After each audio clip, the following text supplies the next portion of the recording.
L'accomplissement de la loi devient une réalité remise gratuitement à quiconque croit à celui qui a vaincu la loi. C'est une réalité remise. Et on dit gratuitement. Accomplir la loi de Dieu, c'est une réalité remise gratuitement. Elle n'est pas remise en moyennant quelque chose. En moyennant des dîmes, en moyennant des offrandes, en moyennant de l'achat des parcelles, en moyennant des sacrifices, en moyennant des jeûnes, en moyennant des prières, en moyennant d'aller à la montagne, de faire des veillées de prières. Non. En moyennant la sanctification, la marche de la sainteté. Non. L'accomplissement de la loi a à voir avec une seule personne qu'on appelle Jésus-Christ de Nazareth. C'est sa vie à lui. C'est grâce à sa vie à lui que la loi avait été accomplie en la personne de Jésus-Christ. Et Christ, une fois qu'il a accompli la loi, il a remis gratuitement l'accomplissement de la loi. Ça veut dire quoi? Comme l'accomplissement a été remis gratuitement, quiconque croit en Jésus-Christ a aussi en Christ accompli totalement avec la loi de Dieu. Pour que le verset de Deutéronome 28, verset 1, soit valide. Si tu obéis à la loi de Dieu et que tu mets en pratique tout ce qui est dans ses commandements, je te ferai ça. C'est donc cette partie-là de Deutéronome 28, verset 1, où Dieu dit, tu as obéi totalement à ma loi, oh, tu es béni. Donc le chrétien est ipso facto béni. Pourquoi? Le chrétien est déjà béni. Le chrétien n'est pas derrière une bénédiction, non, faux. Le chrétien est déjà béni parce que le chrétien, à la croix de Jésus, a accompli totalement la loi de Dieu. Et c'est pour cette raison que la loi de Dieu chez le chrétien à la croix a été clouée dans son observance par les yeux, mais réécrite dans le cœur du chrétien afin que le chrétien le manifeste par la foi en Christ. C'est par la foi en Christ, par la foi dans les œuvres de Christ, dans ce que Christ a dit, il a fait. Le chrétien a foi à cela. Et à cause de ça, le chrétien a donc accompli à la croix avec Jésus la loi de Dieu complètement. Et le chrétien est déjà béni, selon Deutéronome chapitre 28, verset 1 jusqu'à 14. Surtout le verset 1, si tu obéis. Donc, ça veut dire quoi? On n'est plus appelé à faire quelque chose que ce soit pour être béni, non. On n'est plus appelé à faire des sacrifices, à donner des offrandes, des dîmes, des choses pour qu'en retour on soit béni. C'est faux. Ces pratiques qu'on voit dans les églises de faire appel des offrandes, tout ça, dire aux gens donnez tant pour avoir tant. Arrêtez avec ça. Ça c'est monnaie l'évangile. C'est écrit où ça? Ça c'est des pratiques qu'on peut rencontrer ces versets-là, mais c'est l'ombre des choses à venir dans l'Ancien Testament. C'est l'ombre des choses à venir.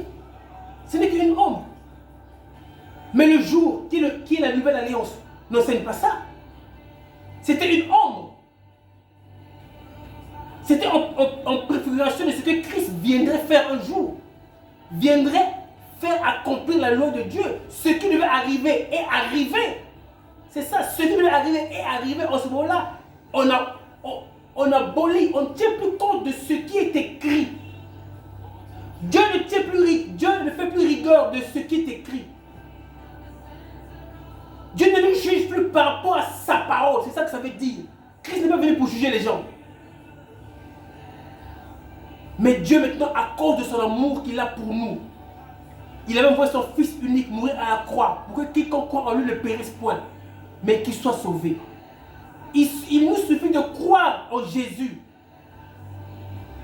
Notre jugement est retombé sur Christ. Par ses blessures et ses maîtressures, nous avons eu la guérison. Notre jugement est retombé sur lui. C'est lui qui a payé le châtiment dû à nos iniquités, à nos péchés. On est maintenant libre. On n'est plus sous la malédiction. On n'est plus sous le courroux de Dieu. Dieu n'est plus en colère contre nous. Il n'est plus en colère contre nous. Non. Il n'est plus en colère. Pourquoi? Parce que la colère de Dieu, c'était retombé sur Jésus-Christ, qui avait accepté de prendre notre place à la croix. C'est nous qui devons être crucifiés. Parce que c'est nous qui avons commis, et non Jésus. Mais il a accepté de prendre ce châtiment à notre place. Tout ça, c'est pour nous faire comprendre que rien de ce que nous faisons va nous faire bénir. Non. Ce n'est pas ce que nous faisons, ce n'est pas nos exploits, nos performances, nos bonnes résolutions qui va plier Dieu à nous bénir. Ce n'est pas parce que j'ai donné les offrandes, les dîmes, j'ai aidé les orphelins, les veuves, les pauvres. Ce n'est pas parce que je montre aux gens que non, j'ai les bonnes manières de vivre, je marche dans la sainteté, je suis loin de l'adultère, loin du mensonge, que Dieu va me bénir. Non, ce n'est pas ça. Nous sommes déjà en Christ bénis. Le fait qu'on est déjà béni, maintenant la manifestation de cette bénédiction va se montrer dans une vie pieuse. Va se montrer dans une vie loin de l'adultère, loin de la fornication, loin du mensonge. Va se montrer dans une vie pleine d'amour. Une vie où les questions de l'église sera pour moi une priorité. Une vie là où je vais te donner les offrandes, je vais te donner les dîmes, même plus qu'une dîme. Une vie qui va me pousser à développer une vie de prière intense. Oui, mais ça c'est la manifestation de quelque chose qui est déjà en moi. C'est quoi? C'est la bénédiction qui est déjà en moi. Le chrétien, le fait qu'il est béni, cette bénédiction le pousse à faire des belles œuvres.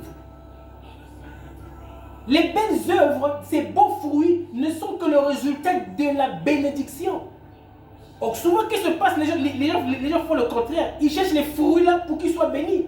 Ils cherchent à marcher pieusement, à s'éloigner de l'adultère, s'éloigner du mensonge, à donner les dîmes, les offrandes, les vœux de prière, à donner les achats enveloppes, achats parcelles, pour que Dieu leur bénisse. Non, bien-aimés.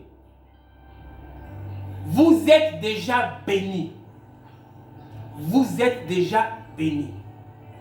Le problème, c'est que le fait que vous êtes déjà bénis, cela va se manifester dans votre vie. Votre vie sera une vie pleine d'amour, pleine de miséricorde, pleine de bonté, très loin de la duplicité, très loin du mensonge. Ça sera le résultat d'une vie. Pourquoi? Parce que la loi en vous est déjà accomplie. Elle est déjà accomplie. Amen.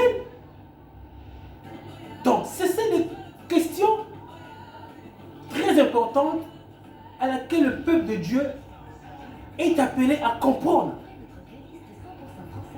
Donc, pour que le chrétien accomplisse totalement et sans aucun effort la loi, il doit tout simplement être ancré en Christ.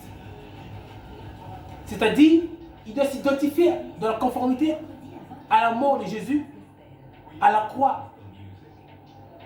Et afin qu'il vive dans la conformité de la vie de Jésus, grâce à quoi?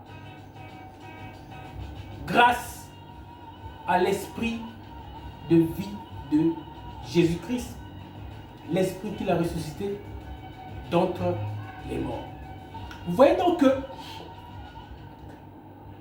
le chrétien, en ce sens-là, devient le reflet. Le reflet de quoi? De la loi de Dieu. Il devient l'empreinte digitale de la loi de Dieu. Le chrétien devient un avec Dieu. Le chrétien a maintenant que la ressemblance et l'image même de Dieu. Parce que ce n'est plus le chrétien qui vit sa vie, mais c'est Jésus-Christ qui vit sa vie à lui à travers ce chrétien. Et c'est ça le grand mystère de l'évangile. C'est ça la très bonne nouvelle. Et ça, il n'y a aucun effort là-dedans. Il n'y a aucun effort là-dedans. C'est question de foi, tout simplement. C'est question de foi. Et c'est ça que Christ est venu faire. Il est venu donner cela à l'homme.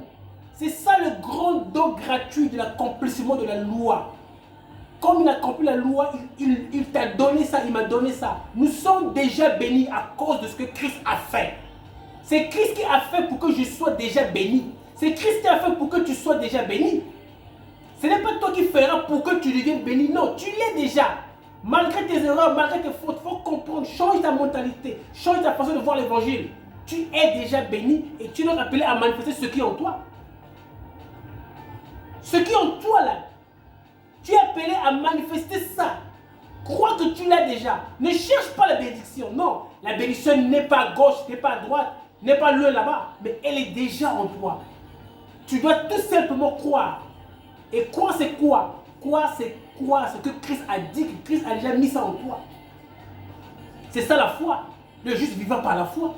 Quand tu crois ces choses-là, eh bien les choses-là se manifestent. Voilà en quoi consiste la puissance du don gratuit, donc de la grâce de Dieu. La grâce de Dieu est une puissance. On ne joue pas avec la grâce de Dieu. La loi qui est écrite dedans ici, là, dans nos cœurs, c'est à cause de la grâce.